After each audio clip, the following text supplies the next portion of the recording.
Before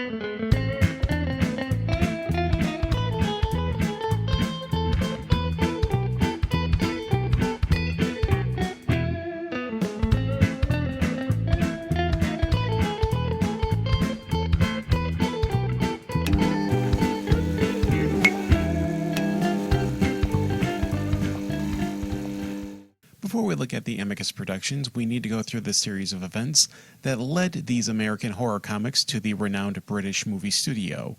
We need to go all the way back to 1953.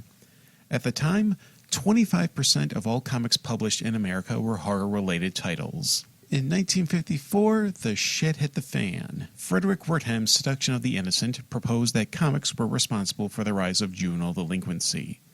Some of the claims made by Wertham included Wonder Woman was strong and independent, so therefore she was a lesbian.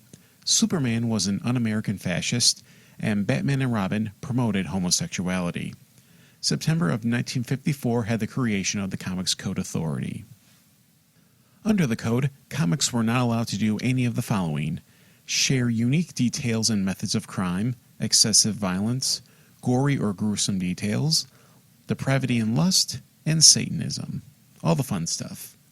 The response to this was the rise of horror magazines. Why magazines? Because they were seen as catering to an older, more mature, and less impressionable demographic. Hence why Mad Magazine was a comedy magazine and not a comedy comic book. Now we go across the pond to the UK. Horror comics were on the rise in post-World War II Britain, mostly as reprints of American titles. Much like in America, they were the subject of moral hysteria. The British Parliament passed the Children and Young Persons Harmful Publications Act of 1955. Section 1 of this legislation applied to, and I quote, any book, magazine, or other like work which of its kind is likely to fall into the hands of children or young persons and consists wholly or mainly of stories told in pictures, with or without the addition of written matter, being the stories portraying A. the commissions of crimes, B. acts of violence or cruelty, or C. incidents of a repulsive or horrible nature, in such a way that the work as a whole would tend to corrupt a child or young person into whose hands it might fall. Now, what the heck does all of that mean? Basically, any visual reading material can be considered contraband if it is of a horrific or brutal nature. Sound familiar, doesn't it? A young person was defined as anyone under the age of 18. In other words, it was the British version of the Comics Code Authority. Section 2 laid out the consequences. It was a criminal offense to print, publish, produce, or to possess one for the purpose of selling or handing out. Those found guilty of violating the law were imprisoned for up to 4 months and paid a £1,000 fine. Now remember, this is £1,000 in 1955. If you adjust for inflation, you're looking at £25,200. Convert that to American currency, and that is over $33,000. The last case to be prosecuted under this law was in 1982, which is around the time the Video Nasties controversy started to dominate the headlines. If you missed out on the Nasties episode, it was in the immediate episode previous to the one you're listening to now. Now let's jump to Amicus Studios. They were the major competition for another British horror studio, Hammer Films. But Amicus started out with non-horror titles.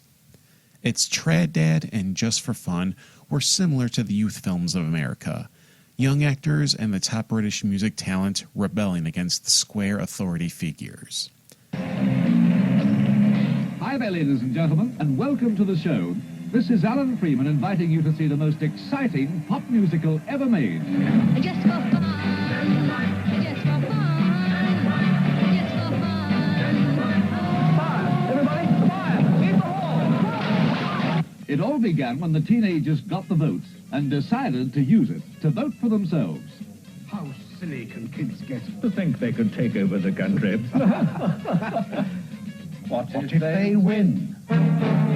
And from then on, it was the craziest campaign you've ever seen. They also produced the non-canon films for Doctor Who, with Peter Cushing as the Doctor. Danger Route was their attempt at a James Bond film. Interesting choice, considering Johnson was Dr. No director's Terrence Howard's top pick to actually play Bond. Johnson turned down the role, I'm sure much to his regret. 1965's Dr. Terror's House of Horrors was the first anthology film produced by Amicus.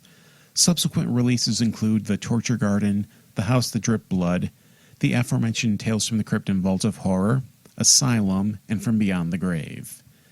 This is what would separate Amicus Studios from Hammer. Hammer specialized in erotic, violent updates of the classic monsters: Frankenstein, Dracula, the Wolfman, the Mummy. Amicus specialized in films of vignettes connected by a framing device, known as the portmanteau films. So, how did these stories from horror comics deemed contraband in 1955 manage to maintain a presence in the UK long enough to become anthology films almost 20 years later? Surprisingly simple, actually. Short story collections. As you can heard from the legislation, it only pertains to stories told in pictures, but not in prose literature. These gruesome stories were adapted into print stories and sold in literary anthologies. That's how they were able to work around the Children and Young Persons Harmful Publications Act. Amicus producer Milton Subotsky was given these anthologies, and thus the film adaptations of Tales from the Crypt and Vault of Horror came to be.